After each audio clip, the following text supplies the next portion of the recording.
കർണാടകത്തിലെ തുംഗഭദ്ര അണക്കെട്ട് പൊളിയുന്നുവെന്ന് വ്യാജ പ്രചരണം.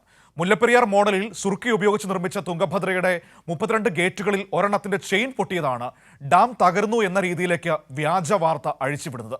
ആസൂത്രിത പ്രചരണത്തിന് പിന്നിൽ ഗൂഢാലോചനയെന്ന് സംശയിക്കേണ്ടിയിരിക്കുന്നു. തുംഗഭദ്ര ഡാം അപകടാവസ്ഥയിലാണെന്നും ഡാമിന്റെ നില അത്ര ഭദ്രമല്ലെന്നുമായിരുന്നു രാവിലെ മുതൽ നമ്മുടെ മാധ്യമങ്ങളിൽ പ്രചരിച്ച വാർത്ത. മുല്ലപ്പെരിയാർ അണക്കെട്ട് പോലെ ചുണ്ണാമ്പ് മിശ്രിതം ഉപയോഗിച്ച് നിർമ്മിച്ച അണക്കെട്ടാണ് കർണാടകത്തിലെ തുംഗഭദ്ര. നിർമ്മാണത്തിലെ ആ സാമ്യത വഴി മുല്ലപ്പെരിയാറുമായി കൂട്ടിക്കെട്ടിയാണ് മാധ്യമവാർത്തകൾ വന്നത്.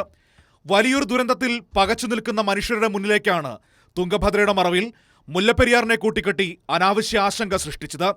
തുംഗഭദ്രയിലെ വസ്തുത വളരെ ലളിതമാണ്. വെള്ളം പുറത്തേക്കൊഴുക്കാൻ 33 സ്പിൽവേ ഗേറ്റുകളാണ് തുംഗഭദ്ര അണക്കെട്ടിനുള്ളത്.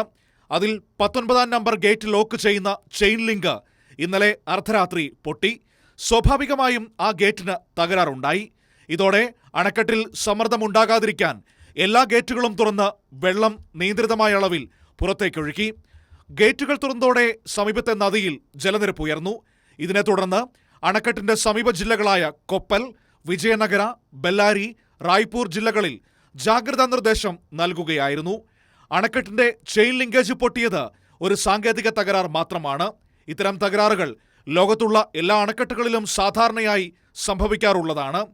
അതിന് അണക്കെട്ട് നിർമ്മാണത്തിന് ഉപയോഗിച്ച ചുണ്ണാമ്പ് മിശ്രിതമായ സുർക്കിയുമായി ഒരു ബന്ധവുമില്ല. ഇതാണ് വസ്തുത എന്നിരിക്കെയാണ് മുല്ലപ്പെരിയാർ പോലെ ചുണ്ണാമ്പ് കൊണ്ട് നിർമ്മിച്ച തുംഗഭദ്ര ഡാം തകരാറിലാണെന്ന ആസൂത്രിത പ്രചരണം നടക്കുന്നത്.